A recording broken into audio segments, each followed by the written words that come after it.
उत्तर प्रदेश के इटावा जिले के उसराहार इलाके की ताखा तहसील में सुरक्षा के लिए तैनात एक हेड कांस्टेबल बेटा न होने के गम के चलते सरकारी राइफल से गोली मारकर आत्महत्या कर ली है। इस घटना से पुलिस अमले में हड़कंप मच गया।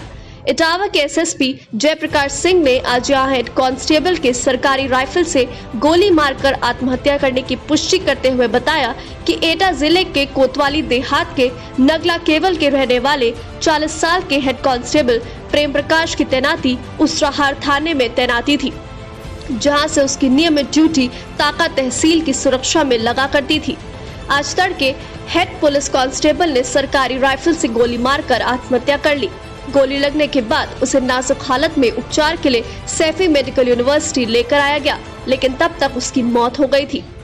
पुलिस हेड कांस्टेबल की गोली मारकर आत्महत्या करने की घटना से पुलिस अमले में हड़कंप मच गया। पूरे घटनाक्रम की जांच के लिए जहां इटावा के पुलिस अधिकारी सक्रिय दिखाई दिए, वहीं कानपुर से फॉरेंसिक टीम को भी घटनास्थल की जांच के लिए बुलाया गया। हेड कांस्टेबल प्रेम प्रकाश इटावा जिले की ताका तहसील में सुरक्षा में तैनात था। आज सुबह 5 बजे तहसील की तीसरी मंजिल पर अपने रूम के अंदर सरकारी राइफल से अपने आप को गोली मार ली। पड़ोस के कमरे में तैनात हेड मुहर्रिर शफीक अहमद ने थाना पुलिस को सूचना दी, जिस पर थाना प्रभारी गंगादास गौतम ने तत्काल प्रभाव से पहुंचकर 108 एम्बुलेंस के माध्यम से सैफी मेडिकल यूनिवर्सिटी के लिए पहुंचाया, जहां पर पहुंचते ही उसकी मौत हो गई। पुलिस हेड कांस्टेबल की मौत के बाद एटा से उसके परिजन इटावा पहुंच गए हैं। आत्महत्या करने वाले हेड कांस्टेबल के पिता जगदीश चंद्र ने बताया कि उनके बेटे को कोई बेटा नहीं था। इसी कारण आए दिन परिवार में विवाद भी होता रहा है। इसी कारण से उनके बेटे ने गोली मारकर आत्महत्या कर ली। उसको कई दफा समझाने की भी कोशिश की गई, बेटा बेटी में कोई अंतर नहीं होता, लेकिन वो आए दिन विवाद ही करता रहता था। बताते चले कि सिपाही की एकमात्र बेटी है, इसको लेकर आए दिन परिवार में विवाद भी होता रहा है। आत्महत्या करने वाले हेड कांस्टेबल के पिता लगातार अपने बेटे को इस बाबत समझाते भी रहेंगे, बेटा और बेटी में कोई अंतर नहीं होता, लेकिन वे माना ही नहीं और उसने आज सरकारी राइफल से गोली मारकर अपनी जान दे दी। बताया जा रहा है कि मृतक के पहले अपने हाथ की नस काटने का प्रयास किया, जिसमें सफल ना हो पाने पर उसने अपनी सरकारी राइफल से गोली मार ली। मृतक सिपाही के भाई प्रेमचंद ने बताया 8 दिन पहले ही घर पर आया हुआ था, जहां पर किसी भी प्रकार की कोई टेंशन नाम की चीज मालूम नहीं पड़ी थी। ये कदम क्यों उठाया ये तो नहीं बता सकते, लेकिन हमारे भाई ने बहुत ही गलत किया है। हमारे परिवार में किसी भी प्रकार से कोई कमी नहीं थी, फिर भी उन्होंने ये कदम उठाया, बता नहीं सकते। जनपद इटावा से संवाददाता रजत सिंह की रिपोर्ट। यहाँ भी थोड़ा सा झगड़ा हो गया था, तो ये तब बोलते थे कि मेरे बेटा नहीं, इस दौलत का क्या कहते हैं कौन मालिक होगा। फिर हमने कहा जरा बेटा और बेटी में कोई फ़र्क नहीं है, तैसी बेटी है तैसे बेटा है।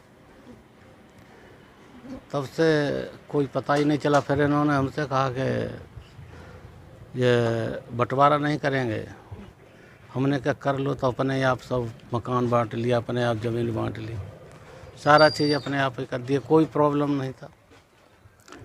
तब तक सीधे अच्छे खासे चले आए। 8-10 दिन पहले घर पे गए भी थे, तो हम बाहर बैठे थे, लेकिन हमसे कोई बात ही नहीं की, और वहाँ से 2-3 दिन की छुट्टी काट के घर चले आए। कोई पता नहीं चला क्या हो गया क्या नहीं है, इससे आगे तो कोई पता ही नहीं। आत्महत्या कर ली क्या। देखिए, ताका तहसील जो है वहाँ गार्ड लगी हुई थी, तो उसी गार्ड में सिपाही नियुक्त था जिसका नाम प्रेम प्रकाश था, और ये 2 तारीख को वहाँ ड्यूटी के लिए गया था। सुबह सूचना मिली कि उसने सुसाइड कर लिया है, तो हम लोग सैफई हॉस्पिटल उसको ले गए थे, जहाँ में घोषित कर दिया गया था। इसके बाद घटनास्थल पर जा कर के देखे, तो देखने से और उसकी बॉडी को देखने से लग रहा था कि उसने सुसाइड का पहले प्रयास किया, हाथ नस काट करके, उसके बाद गोली मारी है। अभी किन कारणों से किया है बहुत स्थिति स्पष्ट नहीं है। परिवारीजन आ गए हैं, पोस्टमार्टम कराया जा रहा है, और जांच में जो तथ्य आएगा तदनुसार कार्रवाई की जाएगी इसमें।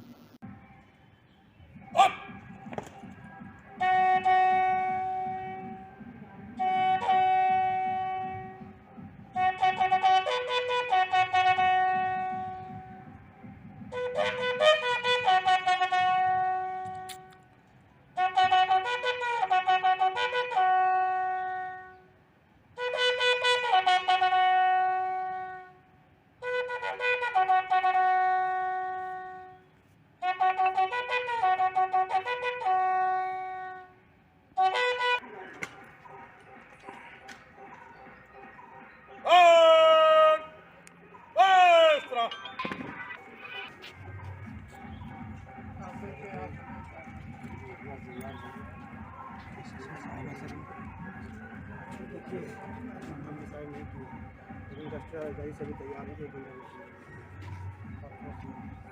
लड़कियाँ तो कुछ उनके भविष्य के लिए दुआ करेंगे। सलामत हक